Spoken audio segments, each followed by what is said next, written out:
안녕하세요. 이번 학기에 사회복지와 인권의 강의를 맡은 최근아입니다. 저는 국가인권위원회 전문 상담위원으로 오랜 기간 활동을 해오면서 인권에 대한 분야에서 일을 해왔습니다. 실질적으로 사회복지 현장에서 인권 관련된 내용들을 접하게 될 것이며, 그러한 접하는 분야에서 전문성을 갖고 나중에 사회복지사로서의 역할을 수행하는 데 도움이 되기를 바라는 마음으로 이번 강좌가 유익한 강좌가 되기를 바랍니다.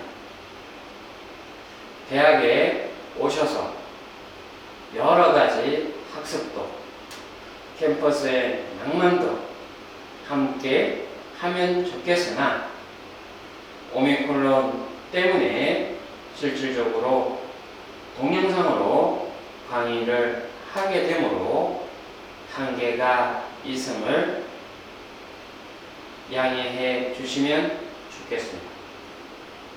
이번 학기 교재는 사회복지와 인권이며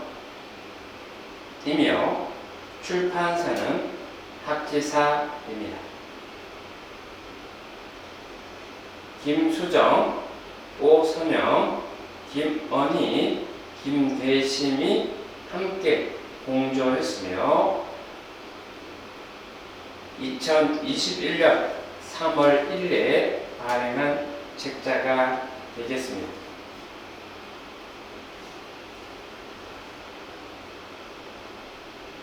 강의 계획은 올려져 있는 강의 계획서의 내용을 준수하며, 강의 내용은 교재를 중심으로 진행될 예정입니다. 매주 교재에 나오는 장별의 내용들을 학습하고 학습된 내용에 대해서 학습지로 제출할 예정입니다. 여러분께서 제출해 주신 학습지 내용을 시합해서 나중에 성적에 반영할 예정입니다. 현재 대면 강의가 어려운 관계로 동영상을 통한 수업을 진행하고 있습니다. 그럼에도 불구하고 수강해야 될 시기를 놓치지 않고 잘 수강하셔서 출석으로 인정받을 수 있도록 해주시기를 부탁드립니다. 만약에 오미크론이 확산되지 아니하고 예방된다면, 또한 국가적 지침에 따라서 대면 교육이 가능하다면 바로 대면 수업을 통한 출결을 확인할 예정입니다. 책 그 표지를 보시면 알 수 있듯이 인권의 이해, 인권의 역사와 현재 미래, 인권 보장의 책무, 사회복지와 인권, 국제인권 보장 체계, 국내인권 보장 체계, 사회복지 실천과 인권, 빈곤과 인권, 노동과 인권, 아동과 인권, 노인과 인권, 장애인과 인권, 이주와 인권, 사회복지시설 운영과 인권이라는 챕터로 되어 있습니다. 오늘은 제1장 인권의 이해로서 첫 번째 인간의 존엄성 보장. 두 번째, 인간으로서의 존엄할 권리. 세 번째, 인권의 속성. 네 번째, 사례와 토론의 순서로 진행될 예정입니다. 11페이지를 보시면 도움이 될 것입니다. 첫 번째, 인간 존엄성 보장이라고 되어 있는데요. 인간은 사람이 사람답게 살기 위해 보장되어야 될 권리, human right, 인권이라고 이야기를 한다라고 합니다. 세계인권 전문의 모든 인류 구성원은 천부의 존엄과 동등하고 양도할 수 없는 권리를 인정하는 것이 세계의 자유, 정의, 평화의 기초가 됨을 인정하며 라는 세계인권 전문에 나오는 내용을 소개하고 있는데요. 여기서 이야기하는 인권의 존엄이란 모든 결정에 있어서 인간을 중심에 놓고 추구해야 한다는 것이고요. 인간의 존엄성은 침해될 수 없다라고 하는 공통의 보편적 가치에 근거하고 있는 것입니다. 공통의 보편적 가치는 국제적으로 인정된 여러 규범 및 기준과 함께 인간과 닿아 있는 모든 영역에서 인권 보장 시스템의 구축을 이끌어 가고 있다라는 것인데요. 일상적으로 일어나는 일들, 언론에 보도되는 사회적 사건 속에서 인권이라는 단어를 접하거나 또 올리게 되는 순간들이 점점 많아지는데, 수많은 정보와 주장 속에서 인권의 개념과 가치를 오해하고 있는 내용도 적지 않습니다. 문제는 이러한 잘못된 정보나 주장은 우리 사회 인권의 기틀에 균열을 가하거나 모두의 존엄을 지켜내기 위한 인권의 진접을 가로막는다는 점인데요. 인권의 개념을 좀 더 명확하게 이해하여 이러한 왜곡과 부작용을 예방할 수 있는 인권의 관점을 가질 수 있도록 하는 것이 인권의 존엄성입니다. 인권 존엄성에서 존엄이란 무엇일까라는 것인데요. 사람이라는 이유만으로도 충분하다라는 내용이 있습니다. 인간이라면 누구나 존엄하고 존엄을 보장받아야 하며 인간의 존엄을 보장하기 위하여 필요하고 보장되는 권리로 수없이 많은 희생과 투쟁의 과정을 통해 획득되었으며 지금도 획득되어가는 과정인 것입니다. 인권이 존엄의 보장을 위한 권리라는 것은 규범적으로는 세계 인권 선언 전문의 시작과 제1조에서 확인할 수 있는 것으로서 좀 전에 세계인권 전문에 대한 말씀을 드렸고, 세계인권 선언 제1조에는 모든 사람은 태어날 때부터 자유롭고 존엄성과 권리에 있어서 평등하다라는 것입니다. 사람은 이성 양심을 부여받으며 서로에게 형제의 정신으로 대해야 하는 것입니다. 대한민국 헌법 제10조 모든 국민은 인간으로서의 존엄과 가치를 가지며 행복을 추구할 권리를 가진다. 국가는 개인 가지는 불가침 인권을 확인하고 이를 보장해야 한다. 헌법에서 모든 인간은 존엄과 가치를 가지고 행복을 추구할 수 있다라고 하고 불가침의 인권을 이야기하고 있습니다. 그래서 헌법 10조에서는 모든 국민을 주어로 쓰고 있는데요. 이러한 모든 인간은, 모든 국민은, 모든 인간, 모든 사람으로도 이해될 수 있습니다. 독일의 연방 기본법과 프랑스의 헌법에서는 국민의 개념을 쓰지 않고 있으나 제1조 인간의 존엄성은 불가침이다 라고 독일의 연방법 제1조에서 명기하고 있다라는 것이고요.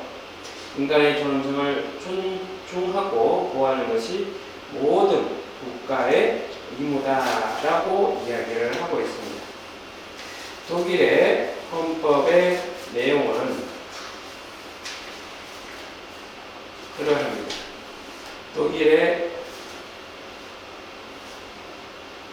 프랑스의 헌법에서도 그와 같은 내용들을 준용해서 이야기하고 있다라는 것으로 확인해 볼 수 있을 것 같습니다. 두 번째, 인간 존엄에 대한 믿음, 그 실현으로서의 인권을 이야기하고 있습니다. 인간의 존엄을 어떻게 정의할 것인지에 대해서는 많은 시도가 있었습니다. 특히 인간의 존엄에 대한 근거가 무엇인가에 대하여는 다양한 의견들이 있었는데요. 세계 인권 선언문 작성 과정에서 논의를 보여주듯이 인간의 존엄성은 인류 공동체 전체가 믿고 있는 보편적 합의에 의한 존엄에 대한 근거가 필요하지 않는다라고 이야기하고 있습니다.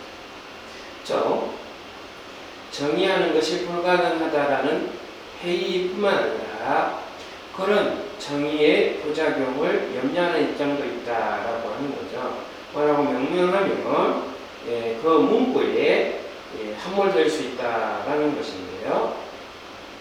그래서 오히려 과제를 바꾸는 것이 현명하다는 입장이 등장했고 어떤 속성으로 존엄성을 정의하는 게 아니라 정의를 위해 존엄성을 만들어내는 편이 바람직하다라고 이야기를 하고 있는 것입니다. 존엄성이 무엇인지 정의하지 말자. 정의하는 일에 연연하지 말되 인간이 서로 존엄하게 대우하고 존엄하게 표현해야 마땅한 방식이 있다라고 보고 그것을 실천하겠다라고 약속하자. 정작 중요한 문제는 어떤 사회적 조건과 국제 질서 속에서 비로소 인간이 존엄해질 수 있는가 하는 것이다. 선언의 그 조건과 권리를 답으로 담아 제시하자라고 이야기를 하고 있고요. 또한 코르자는 지구 인권 보통법의 등장을 목도하면서 그 근저에는 인간의 존엄성에 대한 믿음이 놓여 있다라고 주장하고 있는 것입니다. 이와 같이 인간 존엄성에 대해서는 그 근거나 내용이 입증되거나 정의되어야 하는 것이 아니라 인간다운 존엄한 삶을 위해 보장되어야 할 무엇인가가 중요한 문제다라고 하는 것입니다. 이런 과정을 거쳐서 세계인권선언서에서는 인간이라는 존재만으로 그 존엄성이 인정된다는 것을 재확인하였으며 그 존엄성이 보장되어 인간의 존엄이 현실에서 제대로 구현될 수 있도록 인류 사회가 다 함께 실천을 약속하고 있다라는 것입니다. 그런 내용이 세계인권선언 전문에 이렇게 쓰이고 있습니다. 국제연합의 모든 일들은 이 헌장의 기본적 인권, 인간의 존엄과 가치, 그리고 남녀, 동등한 권리에 대한 신념을 재확인하였으며 보다 폭넓은 자유 속에서 사회적 진보, 보다 나은 생활 수준을 정진하기를 다짐하고 회원국들은 국제연합과 협력하여 인권과 기본적 자유의 보편적 존중과 준수를 정진할 것을 서로 서명하였으며 라는 내용으로 세계인권 선언은 인간이라는 존재만으로도 그 존엄성이 인정된다라는 것을 재확인하고 그 존엄성을 보장되며 그 존엄성이 현실에서 제대로 구현될 수 있도록 인류 사회가 다 함께 실천할 것을 약속하고 있는 것입니다. 존엄을 해치지 말라. 인간은 수단이 아니라 목적이어야 한다라는 내용으로 이마누엘 칸트는 사람은 어떤 목적을 위한 수단이 아니라 그 자체가 목적으로 대우받아야 한다라고 합니다. 인간의 존엄성을 설명하는 말로 가장 많이 인용되는 이 말에는 어떤 경우에도 사람을 수단으로 취급해서는 안 된다라고 하는 핵심적인 메시지를 담고 있고, 인간이 목적이 아닌 수단이 되는 순간 상황, 조건 등이 무엇이 있을까요? 우리는 모든 사람의 존엄을 지키도록 저 인간 수단이 되는 사항들이 발생하지 않도록 사회적 장치를 마련할 사명이 있습니다. 그렇기 때문에 이 순간에도 끊임없이 인권을 배우고 가르치게 되는 것입니다. 이러한 인간이 수단이 아닌 목적이 되어야 한다는 내용으로 네 가지의 내용으로 크게 설명을 하고 있습니다. 그 중에 첫 번째가 수단화의 반인권. 인간은 그 자체로 목적이다 라는 것인데요. 헌법재판소에서 위헌 제청이 있었던 낙태죄에 대한 헌법 불일치 결정의 의견 중에서 이런 말을 인용하고 있습니다. 낙태에 대해서 저마다 다르게 생각할지는 모르지만 헌법재판소에서 결정한 내용입니다. 인간은 그 자체로서 궁극적 목적이자 최고의 가치로 대우받아야 하며 어떠한 경우에도 인간이 다른 가치나 목적, 법익을 위한 수단으로 취급되어서는 안 된다라는 것입니다.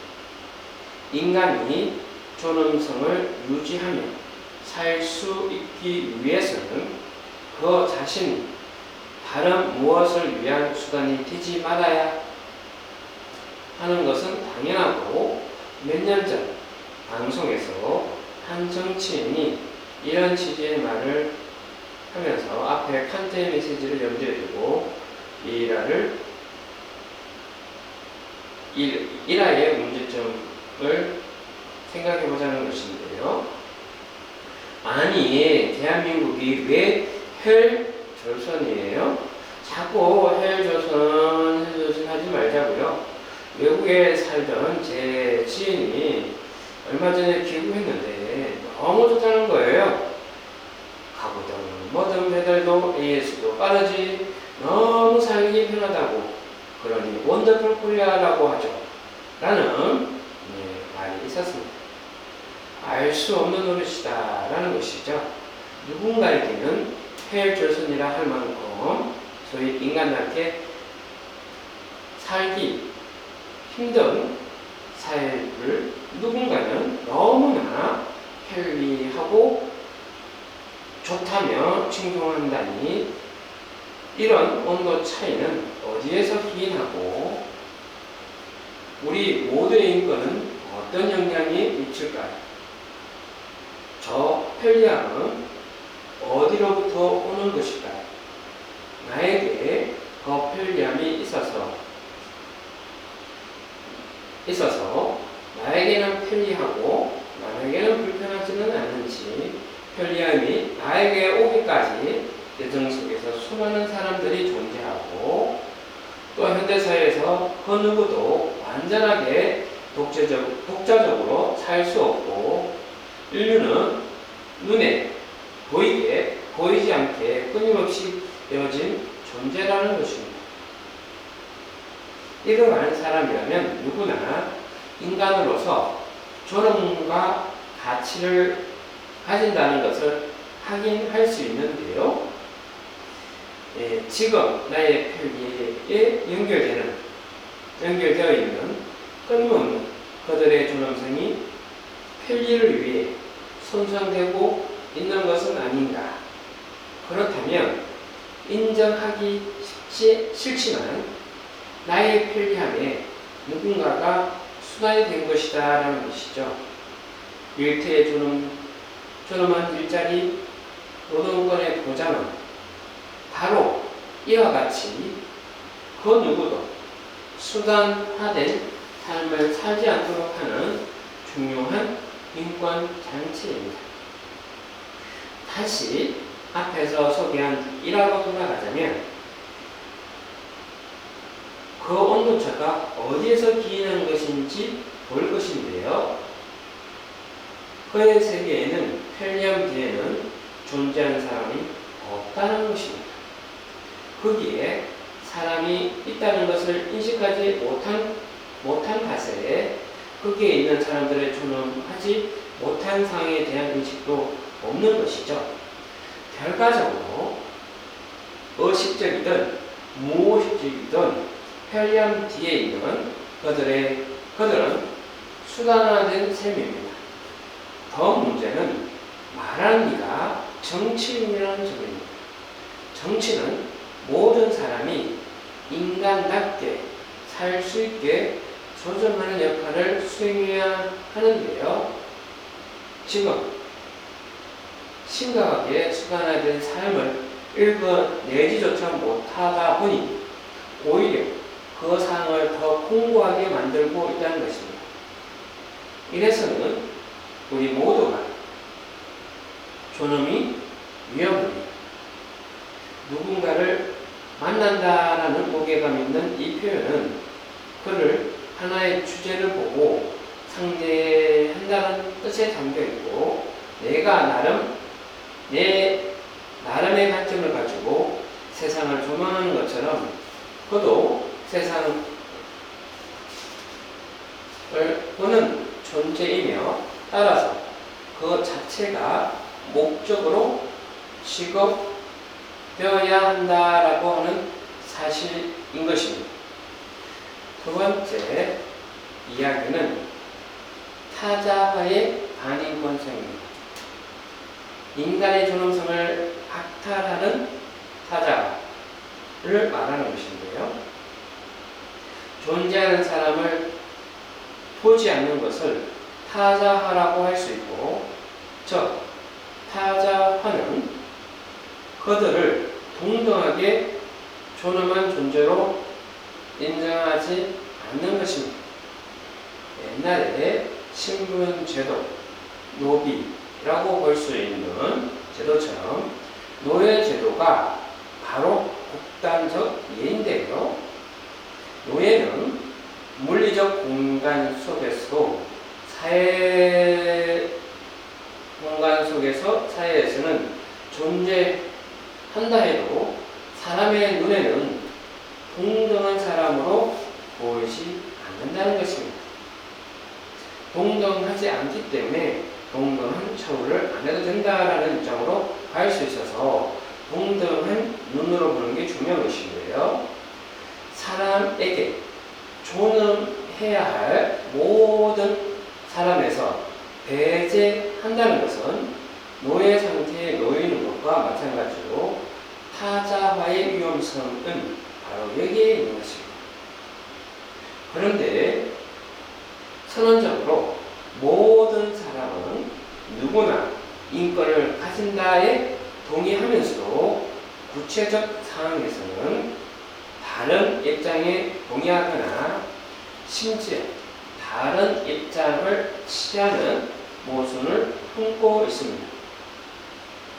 당사자들로 하여금 인간적 모멸을 터전을 지나야만 하게 하는 어떤 복지 시스템, 가난을 증명해야만 최소한의 생존이나 보장을 받는 일부 복지 시스템, 예를 들면 국민기초생활보장제도가 복지 시스템 중에 하나일 텐데요. 이러한 내용에 있어서도 그러하고 아동 청소년의 시민권 행사에 있어서도 그러고 장애인 인권을 위한 시스템 마련에서도 그러며 이주민의 인권을 바라보는 눈에서도 이러한 기자 등등 그들과 나를 구별하고 있지 않는지를 돌아봐야 한다는 것입니다. 구별짓는 순간 타자화된 그들은 우리들과 관계에 있어서 더 이상 동등한 관계에 있는 존엄한 가치가 아니게 되고 우리 스스로 항상 긴장하고 각성해야 하는 것입니다. 그래서 궁극의 문제는 무엇이 우리로 하여금 그러한 내용의 구분 짓기에 익숙하게 만드는 것인가를 알아차리고 이를 개선해 나가야 하는 것이며 근본적인 원인은 잘못된 제도일 수도 있고 잘못된 인식으로 만들어진 사회 문제일 수도 있는데요. 이것을 알아차리는 능력이 있어야 지속적으로 발생하는 인권 문제를 제대로 대응할 수 있습니다. 결국 이를 위해 우리는 끊임없이 인권을 배우고 익히는 노력을 기울여야 하며 이를 통하여 세계인권선언 제29조 제1항의 공동체에 대한 사명을 다할 수 있어야 하겠습니다. 지금 이 강좌에서 이야기하는 인권을 익히는 시간과 노력이 시작일 수도 있는 것입니다. 세 번째, 대상화의 인권성을 이야기하고 있습니다. 인간의 자유의지를 부정하고 굴복을 강요한다는 것입니다. 각 헌법의 본연의 목적은 기본적 인권의 보장이며 이를 위하여 국가 권력을 통제할 수 있는 통치 구조를 설정하고 있습니다. 따라서 인간은 인권의 주체이지 통치의 대상일 수는 없습니다. 그런데 역사적으로 인간이 통치의 대상, 즉 인권의 주체가 아닌 통치의 개체로 전락하는 수많은 인권 침해가 사용되었습니다. 우리 역사상 독재와 그 과정에서 멀어진 인권 침해도 이와 같은 맥락인데요. 사람의 정신을 파괴하는 것은 자신이 맞다는 사실 자체가 아니라 자신의 자유의지에 한해 굴복한다는 느낌 그 자체이기 때문입니다. 고문 피해자분이 끝까지 털어놓는 것을 망설였던 기억이 뭔지 아세요? 고문자들이 그들을 실컷 때린 후에 나 담배 피우면서 쉬는 동안에 노래나 불러봐라 라고 했다는 것입니다. 그분은 그때 자신이 얼마나 열심히 노래를 했던지 털어놓으면서 괴로워했습니다. 심하게 때리는 것도 아닌데 간접 체벌인데 라는 식으로 폭력을 합리화할 수 없는 이유입니다. 맞은 흔적은 이미 수십 년 전에 사라졌지만 자신의 자유의지를 빼앗은 채 굴종해야만 했던 그 기억이 그의 인생에 깊이 트라우마를 남긴 것입니다. 고문이나 체벌은 굴종과 법종을 요구한다는 점에서 똑같은 메커니즘을 갖고 체벌은 잘못했습니다. 시킨 대로 하겠습니다. 라는 말이 나오게 만드는 목표라고 한다는 것입니다. 사람의 정신을 파괴하는 것은 자신이 맞다는 사실 자체가 아니라 자신의 자유의지에 반하여 굴복한다는 느낌 그 자체이기 때문에 문제가 되는 것이고, 실제 폭력 트라우마와 체벌 없는 교육의 강연자였던 정예선 정신전문의가 강연에서 했던 내용의 일부이기도 한 것입니다. 이 체벌의 내용이 실은 국가에 대한 체벌일 수도 있고, 가정에서는 가정의 내용, 직장에서는 직장의 내용, 형사소송법에서는 경찰이나 검찰의 국가 조직에 의한 내용일 수도 있는 것인데요. 하여튼 대상하의 반인권성의 문제다라는 입장에서 이야기를 하고 있습니다. 네 번째, 서열화의 반인권성을 이야기하고 있습니다. 인간의 존엄을 능력에 따라 차별하는 내용이 서열화라고 이야기하는 것이죠. 많은 순간 알게 모르게 대상이 되어 줄 세우기를 하고 있다는 것입니다. 어떤 순간에는 그것이 부당하다고 거부하기도 하지만 어떤 순간에는 경쟁사회에서 공정한 기준이라고 받아들여지기도 한다라고 하는 것입니다. 존엄한 존재, 수단이 아닌 목적인 인간, 대상이 되어 줄 세워진다는 것은 모순인 것입니다. 나의 의사와 상관없이 서열화, 어디쯤 놓이게 될까 조바심도 가져야 할 것이고, 서열화 어딘가에 놓인 결과에 따라 수치스러울 수도 있다는 것입니다. 그 서열화에서 뒤처지지 않기 위해서는 열심히 무언가를 해야 하는 나는 이미 내 의지에 의해 살고 있지 않는 것이며 조종당하는 삶을 산다. 존엄성을 심각하게 손상당하는 것입니다. 세계 인권선언은 모든 사람은 태어날 때부터 자유롭고 존엄성과 권리가 있어서 평등하다라고 제1조에서 명기하고 있는데요. 평등의 원칙을 참여하면서 모든 사람이 평등하고 존엄하다는 것은 그 엄중한 입장에서 진정한 의미가 무엇인가라는 것을 느끼게 되어집니다. 최근 우리 사회의 화두인 공정을 생각해 봅시다. 무엇을 위한 공정이어야 하는가?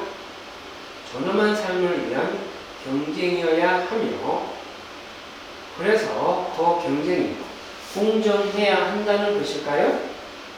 그런데 인간이라면 누구나 공정하게 자유롭게 존엄해야 하는데, 경쟁의 결과에 따라 자유와 존엄이 달라진다면 우리는 이미 공정하지 않는 사회 속에서 살고 있는 것입니다.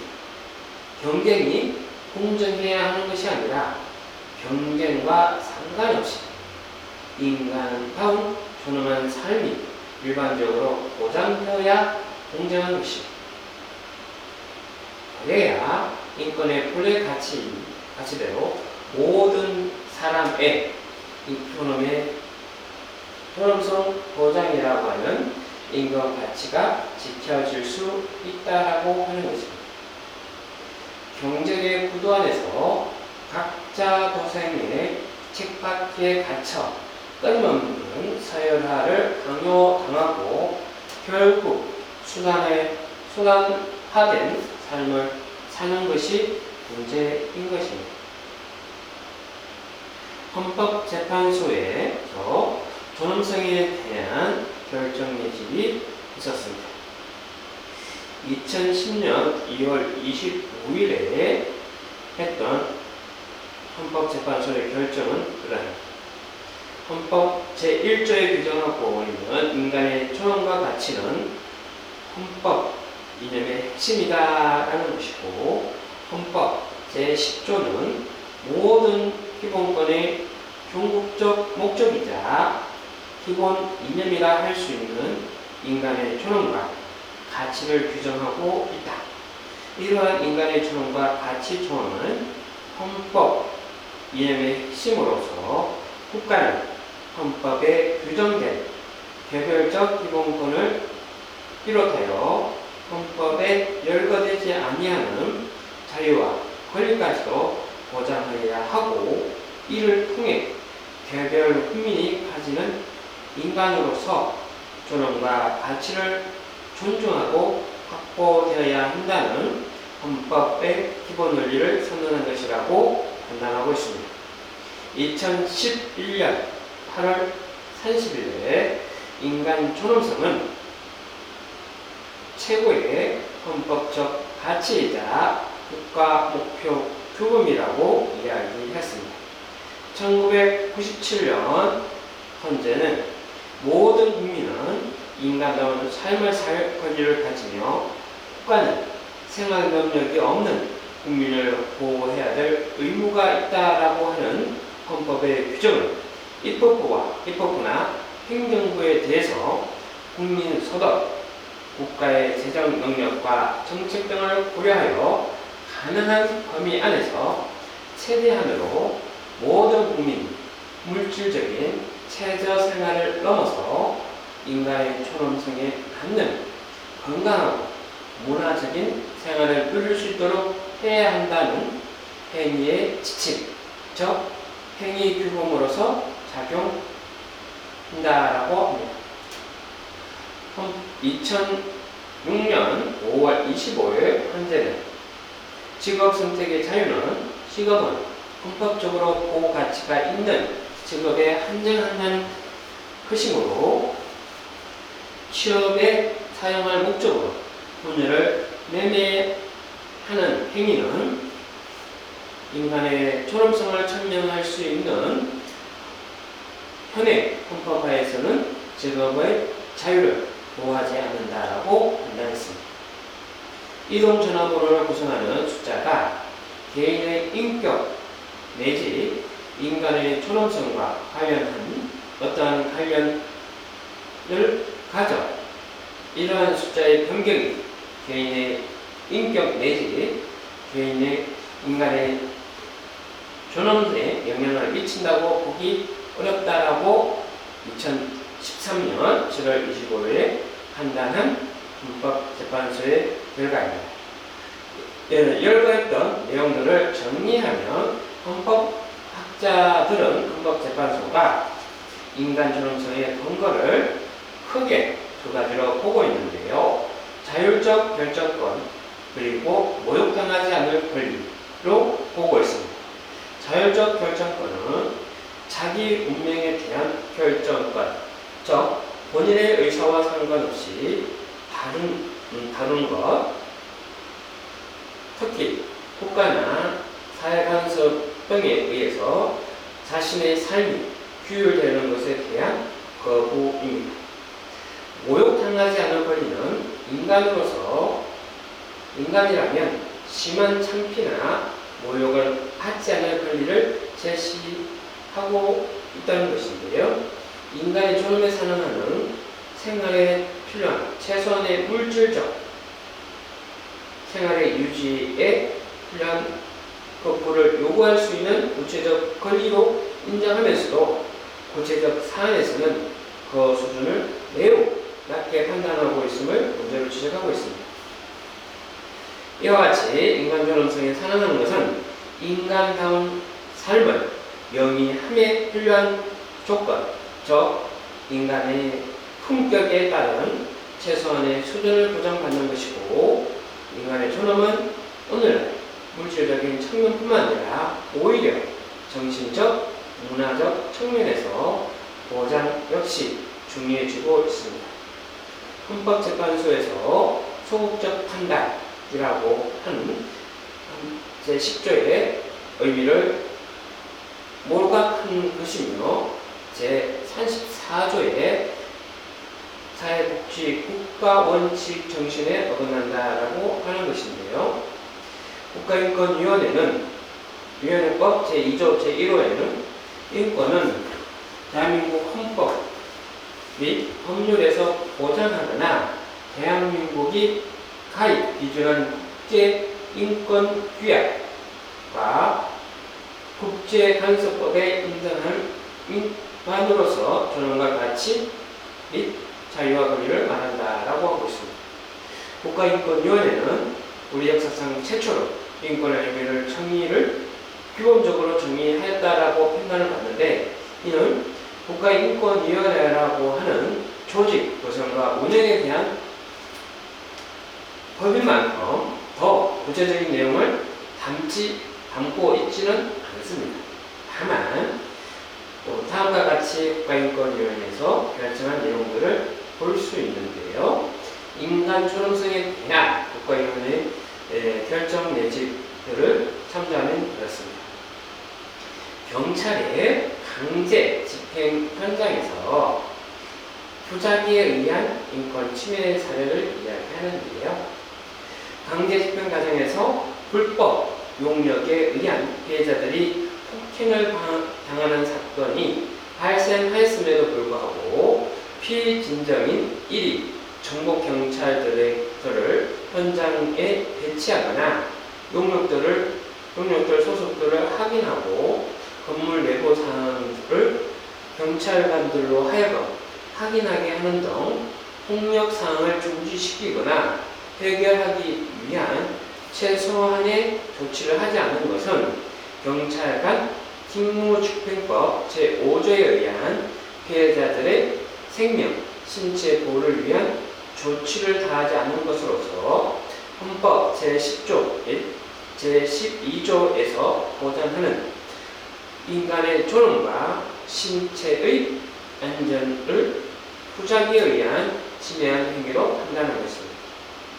법원의 명도 집행 과정에서 불법 동원된 용역 인력이 거주민을 폭행하는 일이 벌어졌음에도 경찰관들이 폭력 행위를 중지 조치를 취하지 않는 것은 직무 부작위로 인간의 존엄과 신체 안전을 침해한 행위라고 판단하는 것이고요. 두 번째는 정신병원에서 밥상을 미리 제공하는 것. 세 번째는 시설 및 처우에 관한 인권 침해에 대한 내용인데요. 정신병원에서는 그렇습니다. 피진정 병원에서 진정을 당한 사람이 있죠. 병원입니다. 병원에서 입원 환자에게 밥상을 제공하지 않아 환자들이 바닥에 식기를 놓고 식사를 하거나 임시 방편으로 마련한 상자 위에 식판을 놓고 식사를 해야 하는 사항은 인간으로서 보장받아야 할 존엄과 가치에 반하여 정신보건법 제2조 1항 2항에 규정하고 있는 정신보건법의 기본 이념에 위배되는 행위로서 헌법 제10조 보장된 인간의 존엄성과 행복 추구권을 침해하는 것으로 판단한 내용입니다. 세 번째, 시설 및 처우에 관한 인권 침해로서 법무부는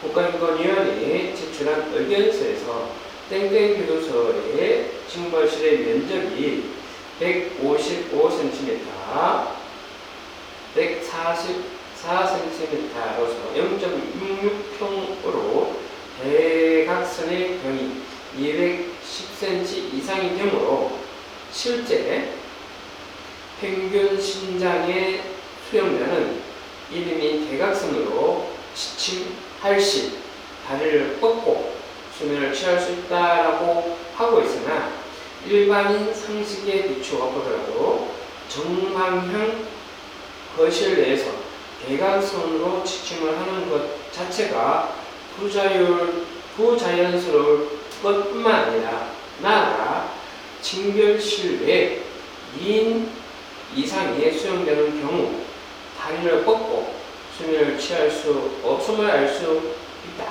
이는 국제사회가 피구금자의 최소한의 권리를 인정하고 있는 위 규칙에 부합하지 않는 것은 물론 징벌 처분자라 하더라도 최소한의 정상적인 수면 자체를 가능하도록 하여야 할 것인 바 헌법 제10조 보장하고 있는 인간의 존엄과 가치를 침해하는 것으로 판단된다라는 내용으로 구검실의 징벌실, 화장실, 칸막이는 아무런 차폐 시설을 설치하지 않는 것과 3인 이상 수용되는 되고 있는 소방에 50cm의 낮은 가림막을 설치한 것은 구금의 목적과 교정사고 예방 및 질서 유지를 위한 필요한 최소한의 합리적 범위를 벗어나 징벌받는 수용자와 일반 수용자라 하여금 수치심과 고요감을 느끼게 할 뿐 아니라 같은 거실에 함께 수용되어 있는 다른 수용자에게도 같은 감정을 느끼게 할 가능성이 매우 높으므로 이는 10조의 침해다라고 판단하는 것이 있습니다. 수용자의 도주, 폭행, 소요, 자살 등 구금의 목적을 저해하는 행위에 대한 예방 조치는 다른 모든 근무에 우선해야 한다는 점을 고려할지라도 징별실 내에 화장실 칸막이를 설치하지 아니하거나 용변실 신체를 노출을 막을 수 없는 낮은 가림막의 설치는 수용자로 하여금 기본적 범위를 지키지 못하고 인격적 수치심을 느끼게 하는 징벌을 받는 수용자의 행복 추구권 및 기본적 인권의 침해 행위다. 목욕은 조사실에 수용 중이라 하더라도 이를 전면적으로 금지할 수 있는 대상이 아니고 수용자가 최소한의 정하는 횟수 이상 목욕이나 실제로 가능하도록 해야 한다라고 하고 있는 것입니다. 헌법재판소가 국가인권위원회에서 결정한 인간의 존엄성에 대한 내용들을 보신 바처럼 인간의 존엄을 주장하고 있습니다. 두 번째 중요한 것은 모든 사람의 권리입니다. 모든 사람의 권리로 이야기를 하고 있는데요.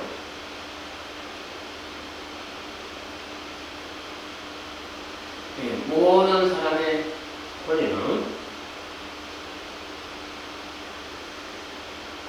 All Human Rights over All 이라고 합니다. 모든 사람을 위한 모든 권리라는 내용이 1993년 비엔나 인권대 슬로건이기도 했었는데요. 여기에서 크게 이야기하고 있는 것은 두 가지로 볼 수 있습니다. 모든 사람의 권리로서의 인권이 국적과 상관없이 모든 개개인의 권리를 나타내는 반면 시민권은 특정 국가의 국적을 가진 시민에게만 부여하는 권리라고 이야기를 합니다. 국제사회에서 논의되고 있는 인간 안보에 있어서 인권은 오늘날 공포와 결핍으로부터 해방된 세상으로 발전해 나가기 위한 가이드라인으로 기능한다.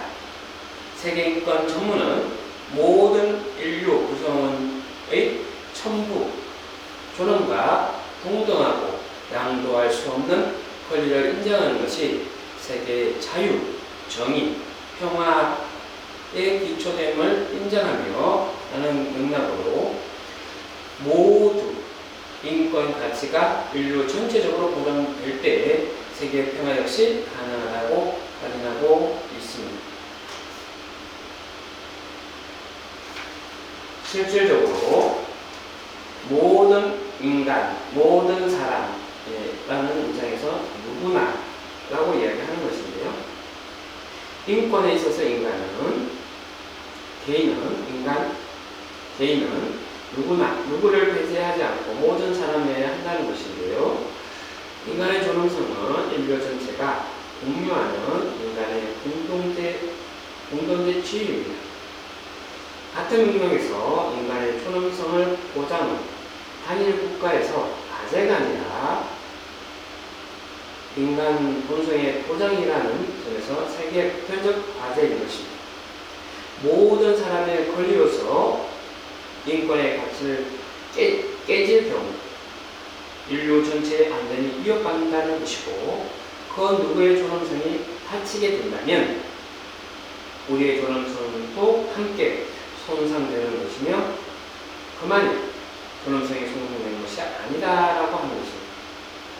가까이에서는 안전하지 않는 일터에서 일하는, 그래서 그 일터에서 내몰리는 생명을 잇는 이들이 있고, 지구 저편에서는 기아로 생명을 잇는 일들도 있는데, 그저 나는 존엄하다 할 수 없는 노릇인 것입니다. 이런 사실을 알면서도 그저 살아가야 하는 나의 삶이 존엄하지 않을 뿐만 아니라 인류는 상상할 수 없을 정도로 복잡하지만 매우 밀도 있게 연결된 존재이기 때문에 그 손상은 결국 내 몸의 일부인 것처럼 고스란히 와닿는다는 것이고, 무서울 만큼 한 치의 오차도 없이 그대로 혹은 그보다 더 아프고 무서운 것입니다. 지자체의 재난지원금 정책에 있어서 외국인 주민을 배제하는 것은 평등권 침해라고 하는 판단이 난 것인데요. 국가인권위원회의 결정입니다. 국가인권위원회는 국내외 사례조사, 헌법, 지방자치법의 국내 법령, 코로나19 재난 상황에서 취약계층 보호를 위한 유행과 국제사회 결정 등을 기준으로 하여 땡땡시와 땡땡도가 긴급지원금 정책에서 주민으로 등록되어 있는 외국인 주민을 달리 대여하고 있는 것은 합리적 이유 없이 차별, 헌법 제11조 인종차별철폐규약 등 국제인권규범 위반이 되고, 국가인권위원회법 제2조 3호 평등권 침해의 차별행위에 해당한다라고 판단한 것입니다. 두 번째, 모든 사람의 인권이 아닌 상태로 차별이라고 하는 것인데요. 만일 누군가가 이 존엄한 사람을 포함하지 못하고 있다면 그것은 차별이 발생한다는 신호입니다. 즉, 모든 사람이 그 주체로 포함되어야 할 인권이 제대로 작동하지 않고 있다는 것인데요. 우리는 지금도 누군가가 그 존엄을 보장받고 있지 못한 현실을 수시로 듣고 보고 합니다. 심지어 이윤추구 등 조직의 목적 아래 도구화된 수많은 우리를 발견하기도 하는데요. 여전히 장애는 사회가 아니라 장애인 당사자가 포기해야 될 그 무엇이고 위험한 작업 환경에 그대로 노출되고 열결된 사고마냥 목숨을 잃고 있는 수많은 노동자가 있고 사회적으로 극소수만 통과할 수 있는 시험 제도에 희생되는 아동 청소년들과 학교 미래와 노후가 존엄할 것을 라는 확신을 가질 수 없어 극한 경쟁과 각자 도생의 투쟁 현장에서 자기의 소외적 삶을 사고 있는 지금 우리는 어떤 인권 역사를 만들어가고 있는 것일까요? 이 차별의 문제는 그동안 우리가 합리적이라고 여겨왔던 수많은 제도에 대한 끊임없는 의심을 통해서 모든 사람의 인권을 만들어가는 인권 역사의 진행 과정입니다. 평등권 침해 행위로 19가지를 열거하고 있는데요. 여기는